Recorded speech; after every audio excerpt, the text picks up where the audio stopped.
Olá, aqui é a doutora Patrícia Campos Ferraz, esse é o podcast Nutrição, Exercício e Saúde, que é uma realização da Clínica Move. Nós temos o prazer de continuar aqui com a doutora Lorenza Silvério. Muito obrigada, doutora Lorenza. Imagina, é um prazer enorme estar aqui. Agradeço pelo convite, pelo apoio da Move nessa iniciativa. Nós que agradecemos. Então, nós vamos falar de um assunto também muito legal e até um pouquinho polêmico, que é a importância do consumo de cálcio na dieta. Então, aproveitando a expertise da doutora Lorenza, que é reumatologista e trabalha, né, com as doenças autoimunes em geral, eu queria perguntar para você, o leite tem sido muito demonizado aí nas mídias sociais, a gente vê aí no Instagram, no YouTube, né, várias pessoas falando, né, que o leite é inflamatório e que quem tem doença autoimune não deveria tomar derivados do leite. Então, eu queria que você discorresse um pouquinho sobre esse assunto. É bem simples, na verdade. Assim, até o presente momento, né, a gente não tem nenhuma evidência de que suspender o leite melhore as doenças reumatológicas autoimunes sistêmicas, né? Então, inclusive, recentemente, a Sociedade Brasileira de Reumato se posicionou, né, a respeito do tema, porque, de fato, os estudos que não mostraram isso, né, que a gente deve encorajar esse comportamento nos pacientes, e sendo assim, então, na verdade, posto que a pessoa não tenha, né, intolerância ou alergia a nenhum componente do leite, ela deve seguir fazendo uso se for do gosto dela, né? Entendi.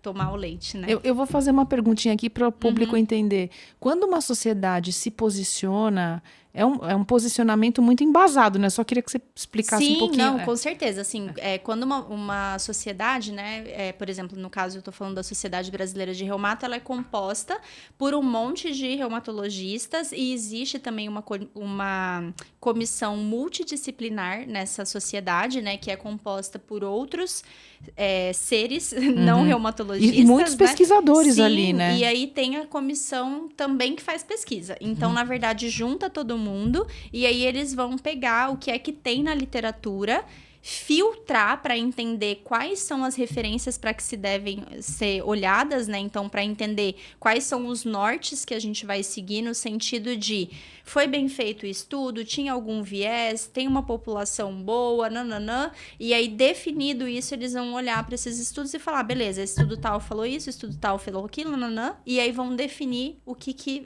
é o posicionamento, né? Então, na verdade, o posicionamento de uma sociedade não é uma opinião pessoal. Sim. Tá? É embasado, e é sólido, né? Bastante sólido, né? E aí, sólida. esse posicionamento, inclusive, vem pela necessidade de fazê-lo frente ao que a gente tem ouvido e a como esse discurso anti-lactose, né, ganhou corpo aí, e muito provavelmente em razão da rede social, né? Sim. Aí, então, isso acho que ficou claro, né, que essa demonização do leite, ela não tem fundamento científico sólido, pelo menos até esse momento, né? Se tiver, daqui a um ano a gente vem aqui e muda. E atualiza com o maior prazer.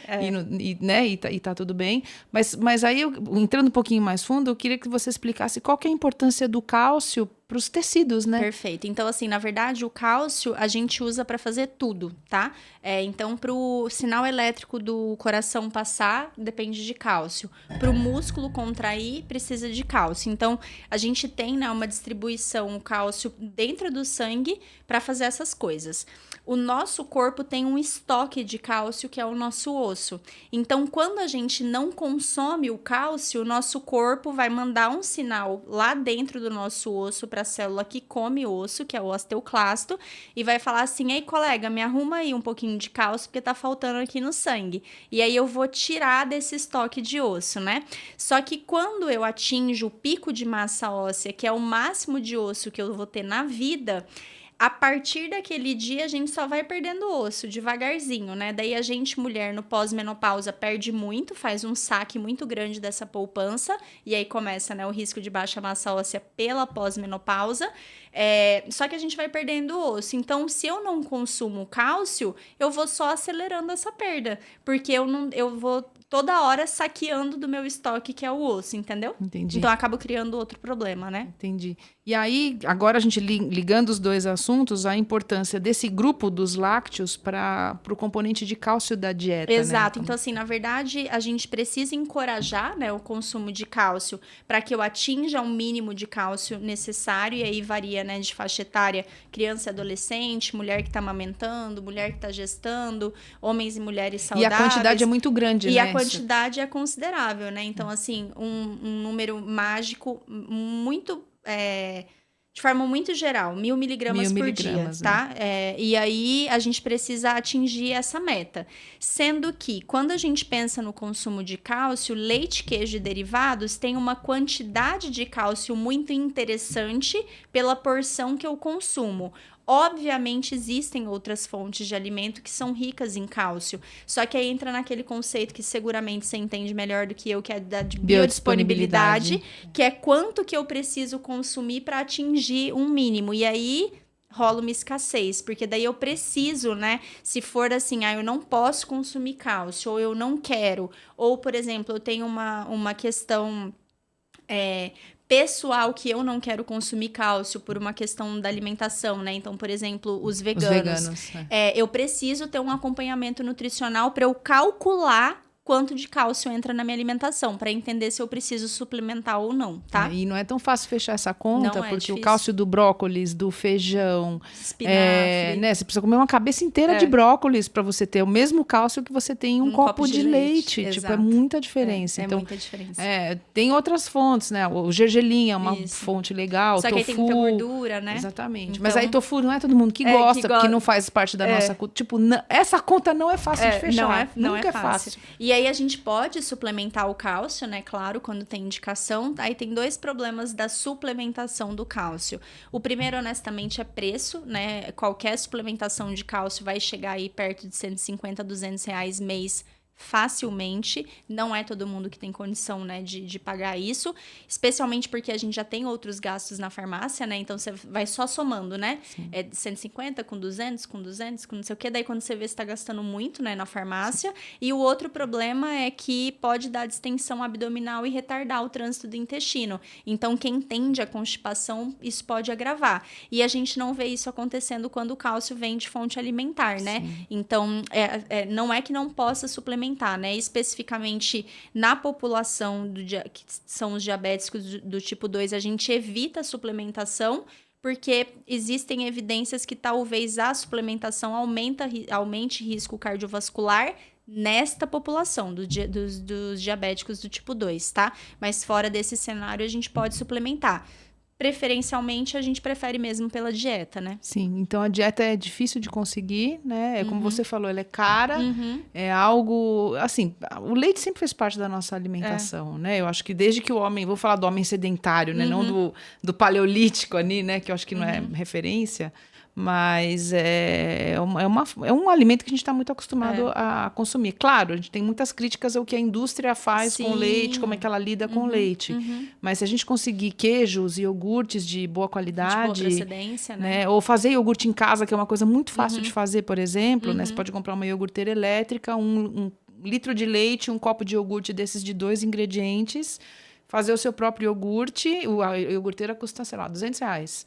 Né? Não é ácido, ele tem uma boa quantidade de cálcio, ele dura 12 dias na geladeira, você pode misturar com 1000 coisas, fazer o que você quiser, com banana, com morango, com mirtilo, com maracujá, enfim, com mel, com aveia, com chia, com o que for. E é muito mais barato do que comprar no supermercado, e a gente já elimina um monte de outros problemas de pessoas que não se dão muito bem com leite, com essa questão da lactose, por exemplo, porque a proteína já está bem pré-digerida e tem uma quantidade de lactobacilo que é legal, que interessa para vários cenários, né? Então não é difícil, mas a gente lida também muito com essa demonização do leite, como também tem de carboidratos, e a gente está num momento assim, né, de muita moda, né? Dieta carnívora, como foi a dieta paleolítica uns 10 anos atrás. Então, eu vejo esses ciclos, assim, né? Que permeiam a nutrição, essas tendências e tal. E eu só vejo essas tendências. Eu acho que a dieta tem que fazer sentido para aquele quadro, Exato. né? Tem pessoas que realmente vão demandar uma quantidade maior de proteína do que outras, uma quantidade menor de carboidrato do que outras, mas depende da pessoa, da história clínica. A gente não vai sentar aqui e falar que dieta carnívora é boa para todo mundo, né? Exato. E aí eu acho que entra muito nesse viés assim. Que, claro, né, que não interessa nem a mim, nem a você dizer, olha, você tem que consumir lactose, né? Não é isso. Na verdade, interessa que a pessoa atinja a meta de cálcio, que ela saiba disso, né? Porque o que eu percebo muito no consultório é que muita gente tira e não tá nem sabendo que não tá atingindo a meta de cálcio ou que ela deveria estar preocupada com isso. Então, acho que o recado principal é, se eu não posso consumir porque eu não posso, porque eu tenho intolerância ou alergia, ou eu não posso consumir por um valor ético ou moral meu, eu preciso só entender que tem outras alternativas e que eu preciso me preocupar com o meu consumo de cálcio. Acho que é esse o recado. E o segundo, né, é isso. Tenho doença autoimune sistêmica, eu preciso suspender? Não, o que a gente tem de evidência, assim, olha, isso faz mal para você, é alimento ultraprocessado, que parece manter a atividade de doença, né? Sendo que, para quem que a gente indica? Vai lá e né, toma um suco de caixinha, ninguém, uma bolacha recheada, ninguém, indica, né? Então, já é meio que o que a gente não faria, né? E aí, eu sempre também converso com os pacientes assim... Tudo bem, você quer tentar, né? Isso é individual e tal. Tem custo social para você? Na sua família, no seu convívio social? Vai ter algum custo financeiro você se abster desse tipo de alimentação, né? Então, por exemplo, só fazendo um parênteses com glúten, né? Que custa mais caro. E a troco do quê, né? Então, a pessoa tem que só saber disso, colocar ali na balança e entender que não é isso que vai mudar o cenário, né? Se abdicar de algum alimento, salvo, obviamente, se ela tiver contraindicação. Sim. Então é isso, né? Acho que tentando, né, puxar já o episódio para a sua conclusão, a gente não está fazendo uma apologia ao leite, nem contra ele, ao contrário, mas abrindo o olho que o consumo de cálcio é importante para muitos cenários, o leite e os derivados são fontes importantes de cálcio.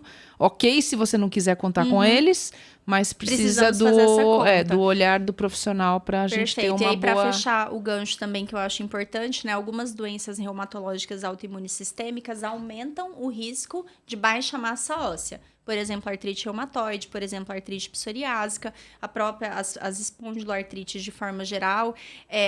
E a terapêutica que a gente usa, muitas vezes por conta do uso do corticoide, também acelera a perda óssea.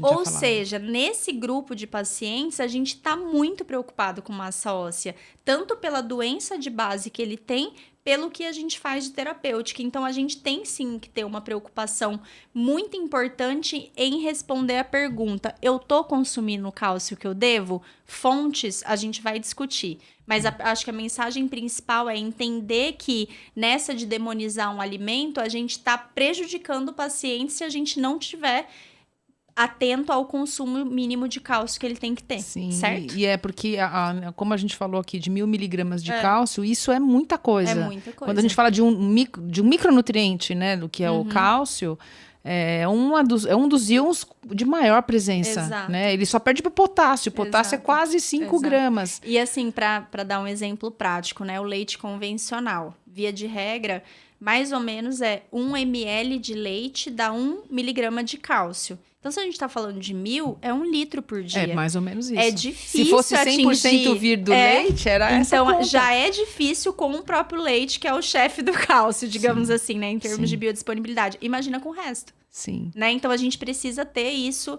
muito bem desenhado, né? Então, quando... esse paciente aqui não vai consumir...